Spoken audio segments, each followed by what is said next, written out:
You are reading words that were never meant to survive. A flame beside you. Papyrus. Brittle. Copied by hand by someone who risked their life to keep it hidden. You do not know these words yet. Somehow, part of you already recognizes them. This exact scene happened near Nag Hammadi, in Upper Egypt, sometime around the year 350. A group of monks, possibly heretics, historians still debate which, sealed 13 leather-bound books inside a clay jar and buried them in the desert. Then they vanished from history. The jar stayed buried for over 1500 years. A farmer named Muhammad Ali al-Salman found it in 1945. Digging for fertilizer, 52 texts spilled out. Gospels the official church had spent centuries trying to erase. And inside them was a different story about who you are. One that never made it into the Bible most people grew up with. Why would anyone bury a book instead of burning it? Because burning it meant it was gone forever.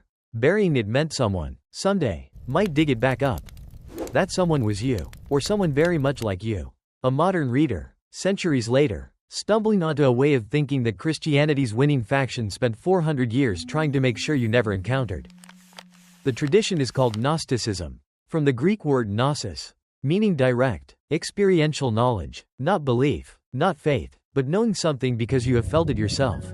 Gnostic teachers across the 2nd and 3rd centuries, Valentinus in Rome, Basilides in Alexandria, the unnamed authors of texts like the Apocryphon of John, taught a version of Christianity so different from what survived that later church councils declared it heresy and ordered every copy destroyed. They almost succeeded. For most of history, everything you could learn about Gnosticism came from the men who hated it. Bishops like Irenaeus, writing entire books just to refute ideas they considered dangerous. You were reading the enemy's summary of a war, never the testimony of the people who lost. Then Nag Hammadi changed that. Suddenly scholars had the original words. What they found reframed everything. Here is the core of it. Decoded in plain language, Gnostic teachers believed the material world, the one you touch, the one that hurts, the one with sickness and scarcity and decay, was not created by a perfect, loving God. It was created by a lesser, flawed craftsman they called the Demiurge, a Greek word simply meaning a public worker, an artisan. Above the Demiurge, beyond the reach of matter entirely, existed something they called the pleroma, the true fullness, the real source, the God behind the God you had been taught to worship. The myth had layers. In texts like the Apocryphon of John, the pleroma was populated by pairs of divine emanations called eons. One of them, Sophia, meaning wisdom, tried to create something on her own. Without her partner, what emerged from that act was flawed, and it became the Demiurge, who in turn shaped the material universe and surrounded it with lesser guardian forces called Archons.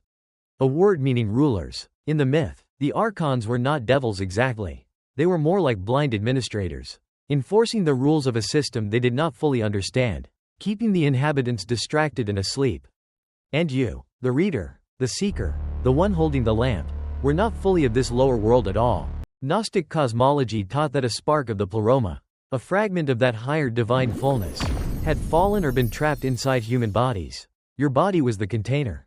Your true self was the spark. Salvation, in this system, was not about being forgiven for sin. It was about remembering what you actually were.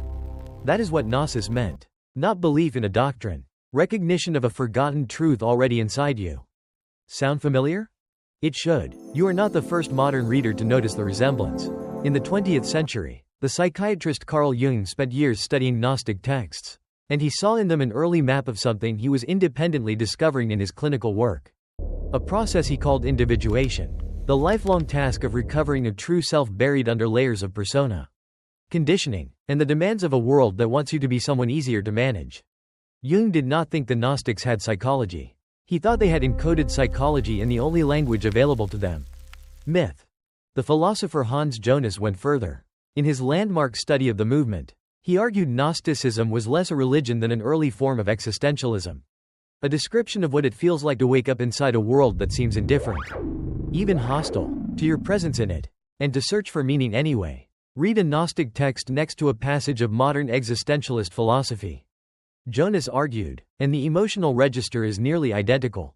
Alienation, estrangement, the sense of being a stranger who does not quite belong here. Here is where the cross-tradition confirmation gets interesting. The Gnostics were not the only ancient thinkers wrestling with a flawed material world and a truer reality behind it. The Neoplatonist philosopher Plotinus, writing in the same century as many of these texts, composed an entire treatise attacking the Gnostics directly. He believed their view of matter as evil was a slander against a fundamentally good cosmos. But notice what that argument assumes.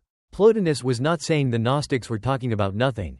He was disagreeing with people who were clearly having a real, shared conversation about the structure of consciousness, matter, and the divine. You do not write a rebuttal to an idea nobody is taking seriously. So let's reconstruct what an actual 2nd century initiate might have experienced. Picture a small room, lit by a single oil lamp. Somewhere in Alexandria, a teacher, perhaps a follower of Valentinus, reads aloud from a text preserved in fragments inside the Gospel of Thomas. Itself one of the Nag Hammadi discoveries. One line from that gospel captures the entire system in a single sentence. It teaches that if you bring forth what is within you, what you bring forth will save you. And if you do not, what you did not bring forth will destroy you. Not sin, not obedience, self-knowledge as the entire stakes of existence. The initiate listening to those words was not being asked to believe something new. They were being asked to remember something old, something the material world, with its distractions and hierarchies and fears, had buried under decades of forgetting. The oil lamp would have burned low. The teacher would have said little else. In Gnostic practice, the point was never a sermon. It was a single spark of recognition, and then silence, so the listener could sit with it. Here is the counterintuitive twist. The part most surface-level accounts of Gnosticism skip entirely. This was never really a religion about escaping the world into some other, better afterlife far away. It was a psychological technology for waking up while still inside your own life.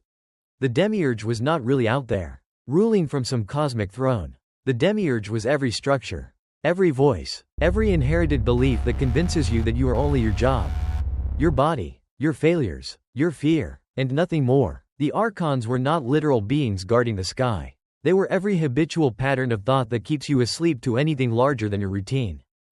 Gnosis was the act of noticing that voice was never the whole truth. Modern researchers studying contemplative and meditative states have found something quietly resonant here. Sustained practices that quiet habitual self-referential thinking, the constant inner narration of who you are and what you lack, are consistently associated with a felt sense of expansion, of dropping a smaller self to access something steadier underneath it. Neuroscientists did not set out to confirm a 2nd century Egyptian cosmology, but the underlying experience they keep documenting, a false, constructed self loosening its grip, and a deeper continuity of awareness remaining, is startlingly close to what these ancient texts were describing in the only vocabulary their era had: myth, eons, sparks, and a fall into forgetting. The religious historian Elaine Pagels, whose research helped bring these texts to a general audience, argued this resonance is precisely why the Gnostics lost the war for orthodoxy. A church built on hierarchy needs believers who look outward, to priests and institutions, for salvation. A movement built on direct, personal gnosis needs no priest at all. One of those systems scales into an empire.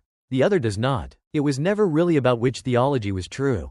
It was about which theology could be organized, controlled, and passed down through structures of authority, and which one dissolved that authority the moment someone actually understood it. So what does any of this actually mean for you tonight, reading this?